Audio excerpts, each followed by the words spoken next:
আজ ফ্রাইডে আর আজ আমার চরম ব্যস্ততার একটা দিন, কারণ আজ আমি এই বাড়ি থেকে ওই বাড়িতে যাই কিয়ানকে স্কুল থেকে পিক আপ করার পর। তাই সকালবেলা ওঠার পর থেকেই একটা ভীষণ তাড়াহুড়ো করে। প্রথমেই আমি ঘুম থেকে উঠে নিজের কাজকর্ম সেরে চলে যাই কিয়ানের টিফিন প্যাক করতে। আজকে যেহেতু অনেকটা টাইমের ব্যাপার, এ বাড়ি থেকে ও বাড়ি যাওয়া, স্কুল করা, কিয়ানকে অনেকটা টাইম বাইরে কাটাতে হবে, সেই জন্য একটা ভরপুর লাঞ্চ।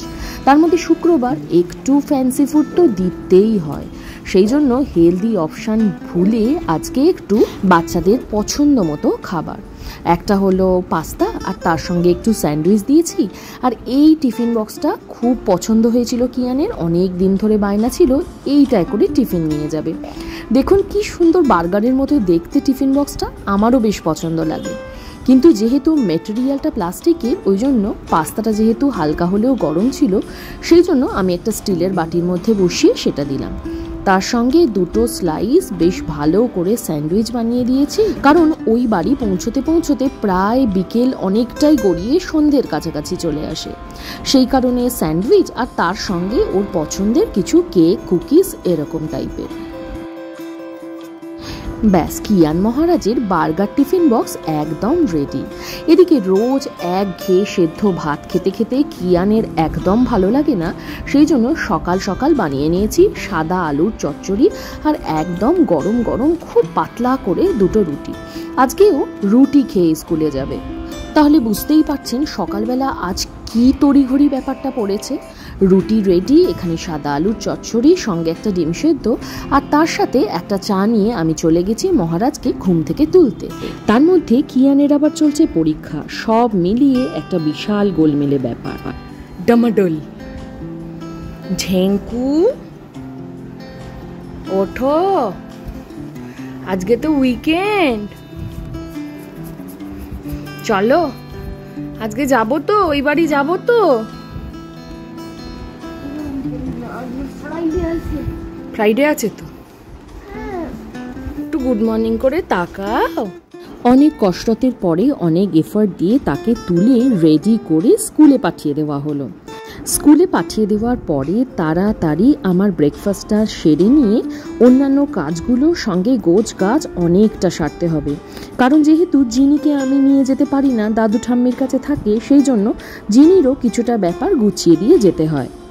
ব্রেকফাস্ট সেরে এবার জিনির পালা। বারণ করেছি কিন্তু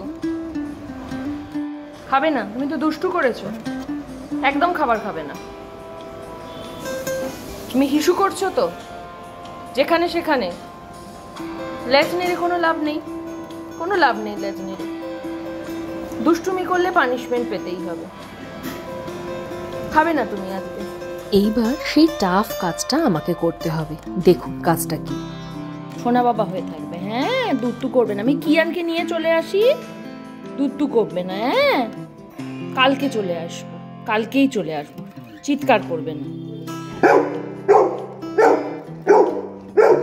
দাদু আছে তো, দাদু ঠাম্মি আছে তো, চুপ করে বসো। এসির ঘরে যাবি তো, এসির ঘরে গুনু করবি তো, এসির ঘরে গুনু করবি তো। বুঝতেই পারলেন আমাকে কি যুদ্ধ করে বেরোতে হয়। ওকে ওই রকম ভাবে সেপারেট করে না বেরোলে কারোর সাধ্য নেই ওকে আটকে রাখে আমি যদি বাইরে বেরিয়ে পড়ি। এই দুটো দিন চরম মনোকষ্টের মধ্যে দাদু ঠাম্মির সঙ্গে সে দিন যাপন করে। আমি এবার বেরিয়ে পড়েছি কিয়ানকে স্কুল থেকে পিক আপ করার জন্য। আর ওই যে দূরে দক্ষিণেশ্বরে মা কালীর মন্দিরটাও একবার আপনাদের দর্শন করিয়ে দিলাম। বেরোবার আগেই এলো তুমুল বৃষ্টি, আবার বেরোবার সঙ্গে সঙ্গেই এরকম ঝলমলে আকাশ করে রোদ উঠে গেছে। এইবার এই মেঘ আর রোদের খেলাটা বোঝা প্রায় দুষ্কর হয়ে দাঁড়াচ্ছে। আমি এখানে এসে দাঁড়িয়ে রয়েছি কিয়ান আসবে সেই অপেক্ষায়, ততক্ষণে আবার বৃষ্টি আসবে আসবে করতে শুরু করে দিয়েছে। ততক্ষণে দেখলাম এই বাসগুলো হুস হুস করে বেরোতে শুরু করেছে, কিয়ানের স্কুলের বাস আর কি। যে কোনো সময় যে কোনো রকমের আশা, এটা আমার বড্ড ভালো লাগে। সে স্কুল থেকে আসাই হোক, বা কাজের জায়গা থেকে বহুদিন বাদে ফেরা হোক, বা বেরিয়ে ফেরাই হোক। ব্যাস, কিয়ান মহারাজ এসে গেছে পরীক্ষা দিয়ে। Kian, Kian, how was your exam? অনেক ইজি ছিল। চোখ দেখে দেখে বলি। চোখ বন্ধ করে বলেছি। যাই হোক, কিয়ানের আজকে কম্পিউটার পরীক্ষা ছিল। কম্পিউটার পরীক্ষা জীবনে ফার্স্ট টাইম সে দিতে গেছে, সেই জন্য একটা এক্সাইটমেন্টও ছিল। পরীক্ষার প্রশ্ন এত ইজি হয়েছে, তাই খুব খুশি মনে সে ফিরেছে। কিয়ানকে নিয়ে ফিরতে ফিরতে আবার মেঘলা করে এলো, আর এলো তুমুল জোরে বৃষ্টি।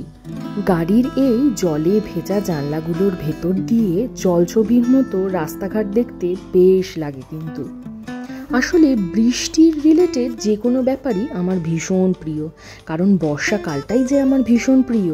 যদিও কিয়ানের পরীক্ষা শেষ হলো না, কিন্তু বহুদিন বাদে আজকে আমরা একটু সেলিব্রেট করব। উইকেন্ড বলে কথা, একটু বিরিয়ানি না হলে হয়। তার মধ্যে পরীক্ষা অলমোস্ট শেষ, নেক্সট সোমবার আরও দুটো পরীক্ষা হলে তার বহুদিন বাদে পরীক্ষাও শেষ হয়ে যাবে। তাই বেশ বড় 2 বাক্স মাটন বিরিয়ানি প্যাক করে আমরা আবার এগোতে লাগলাম আমাদের এই বাড়ির উদ্দেশ্যে, মানে নিউ টাউনের বাড়ির উদ্দেশ্যে। বিশ্ব বাংলা গেটটা এলেই প্রত্যেকবার আমার ভীষণ ভিডিও করতে ইচ্ছা করে, আর এই জায়গাটা এলে দেখতেও ভারী সুন্দর লাগে। ব্যাস, আমরা অলমোস্ট এসে গেছি আমাদের বাড়ির কাছে, আর ওই যে দেখা যায় আমাদের অ্যাপার্টমেন্ট। এখন 2 দিনের জন্য এখানে আমরা মজা করে ছুটি কাটাবো, সিনেমা দেখব, সঙ্গে হ্যাঁ অবশ্যই পরীক্ষার পড়াশোনাও অল্প অল্প করতে হবে বই কি। এইবার বেশ 2 সপ্তাহ বাদে এই বাড়িতে এলাম। এই রকম দেরি হলেই মনটার মধ্যে একটু ভয় হতে থাকে যে কি জানি বাড়িটা কিরম অবস্থায় দেখব, কতটা ধুলো ময়লা পড়বে, বা অন্যরকম কি নতুন দেখব। চলে এসেছি আমাদের ডেরায়, এসে দেখলাম না, আমার সংশয় একদমই ঠিক নয়, বাড়ি একদম জেকে সেই আছে। যাই হোক, আমাদের পৌঁছতে পৌঁছতে বিকেল গড়িয়ে প্রায় সন্ধ্যের দিকে হয়ে এলো, আর সন্ধ্যেবেলায় ছিল মায়ের বানানো চা আর তার সঙ্গে স্পেশাল চিকেন রোল। ব্যস্ত দিনটা আজকে বেশ মজা করে কেটেই গেল।